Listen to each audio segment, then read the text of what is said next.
Fatwa, fatwa-fatwa seputar keislaman.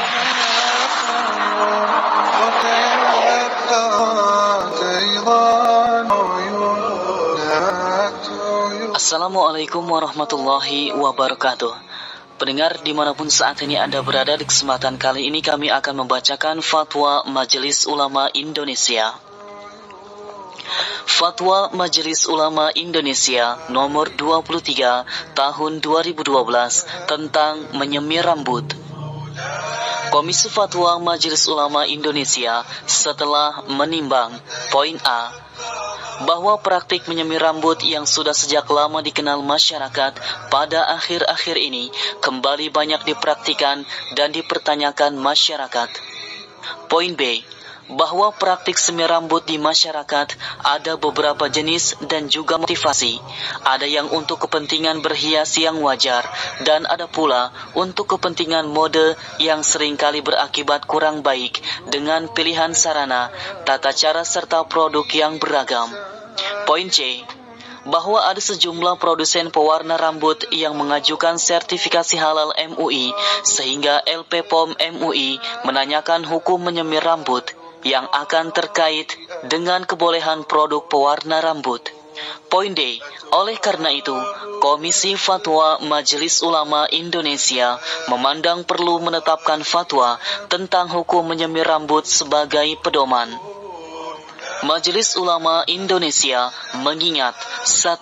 Firman Allah Subhanahu wa Ta'ala yang terdapat dalam surah Al-A'raf ayat ke-31 yang artinya, "Wahai anak Adam, pakailah pakaian kalian yang indah di setiap memasuki masjid, makan dan minumlah, dan janganlah berlebih-lebihan." Juga dalam firman-Nya, surat Al-Ahzab ayat ke-33, "Dan janganlah kamu berhias dan bertingkah laku seperti orang-orang jahiliyah yang dahulu."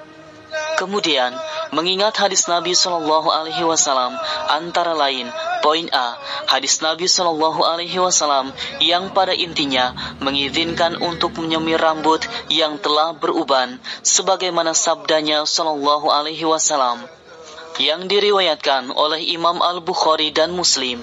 Dari Abu Hurairah radhiyallahu an, ia berkata, Rasulullah SAW bersabda, "Sesungguhnya orang-orang Yahudi dan Nasrani tidak menyemir atau mewarnai rambut, maka berbedalah kalian dengan mereka."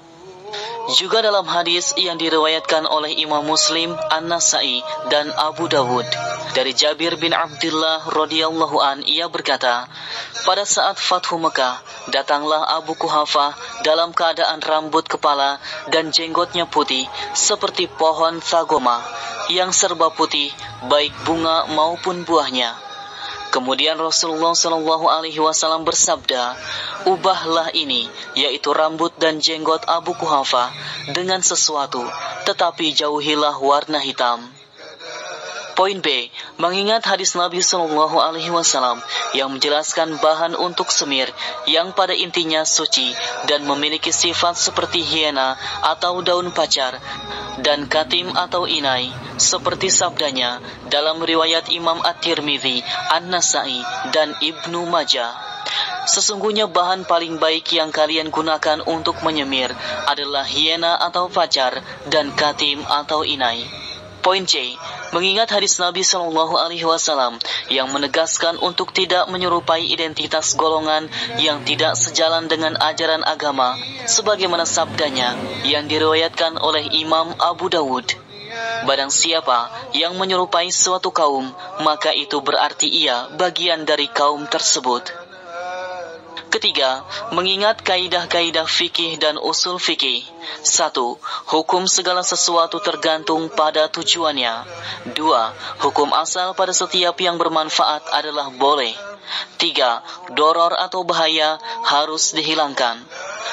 Majelis Ulama Indonesia memperhatikan 1. Pendapat Imam Asy-Syaukani dalam kitab Nailul Autar mengutip pendapat Imam Al-Qadi Iyad sebagai berikut. Al-Qadi Iyad rahimahullah berkata, para ulama terdahulu yaitu salaf, yakni para sahabat dan tabi'in, berbeda pendapat dalam masalah uban. Sebagian mengatakan membiarkan uban lebih utama daripada mewarnainya. Sedangkan dalam riwayat Umar, Ali, dan Abu Bakar serta yang lain-lain diriwayatkan bahwa Nabi Shallallahu Alaihi Wasallam melarang merubah warna uban, sedangkan beliau juga tidak merubah ubannya. Kedua, memperhatikan pendapat dalam kitab Majma' al-Zawaid dari Abu Malik al-Asja'i berkata dari ayahnya, dahulu kami menyemir uban bersama Rasulullah SAW dengan al-waros atau warna merah kekuningan dan ja'faron atau kunyit. Hadis riwayat Imam Ahmad dan Al-Bazar. Ketiga, mengingat pendapat Dr. Wahbah Al-Zuhaili dalam Fikih Al-Islami wa Adillatu. Disebutkan, menyemir rambut dengan warna merah, kuning, hitam, dan warna lainnya hukumnya boleh. Akan tetapi, menurut madhab Syafi'iyah, diharamkan menyemir rambut dengan warna hitam. Sedangkan menurut madhab yang lain, hukumnya makruh saja. Berdasarkan hadis riwayat jamaah, kecuali Al-Bukhari dan At-Tirmidzi, dari Jabir bin Abdullah berkata, pada saat Fathu Mekah, Abu Quhafah dihadapkan kepada Rasulullah SAW. Nampak rambut di kepalanya seperti sudah beruban. Lantas Rasulullah SAW bersabda, bawalah dia ke salah satu istrinya, suruh warna rambutnya dirubah dengan warna lain dan jauhilah warna hitam. Selanjutnya yang keempat, mengingat pendapat peserta rapat-rapat Komisi Fatwa yang terakhir pada tanggal 2 Mei dan tanggal 31 Mei 2012. Dengan bertawakal kepada Allah Subhanahu wa Ta'ala, Majelis Ulama Indonesia memutuskan, menetapkan fatwa tentang menyemir rambut. Bagian pertama, ketentuan hukum. 1.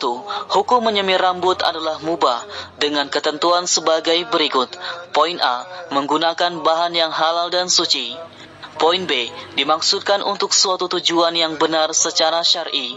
Poin C, mendatangkan maslahat yang tidak bertentangan dengan syariat. Poin D, tidak menghalangi meresapnya air ke rambut pada saat bersuci.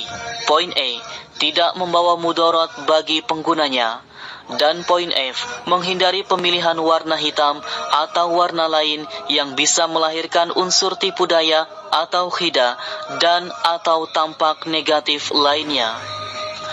Dan hukum menyemir rambut yang tidak memenuhi ketentuan sebagaimana ketentuan tersebut hukumnya haram.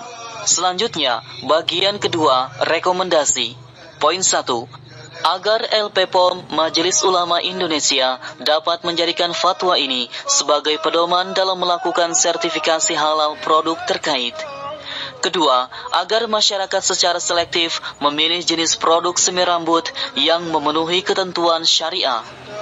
Bagian ketiga, ketentuan penutup. Fatwa ini mulai berlaku pada tanggal ditetapkan dengan ketentuan jika di kemudian hari membutuhkan penyempurnaan akan diperbaiki dan disempurnakan sebagaimana mestinya. Kedua, agar setiap muslim dan pihak-pihak yang memerlukan dapat mengetahuinya, menghimbau semua pihak untuk menyebarluaskan fatwa ini.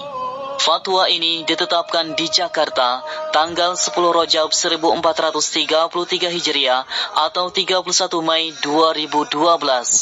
Majelis Ulama Indonesia Komisi Fatwa ditandatangani oleh Ketua Profesor Dr. Haji Hasanuddin AF dan ditandatangani oleh Ketua Dr. HM Asrorun Ni'am Soleh MA.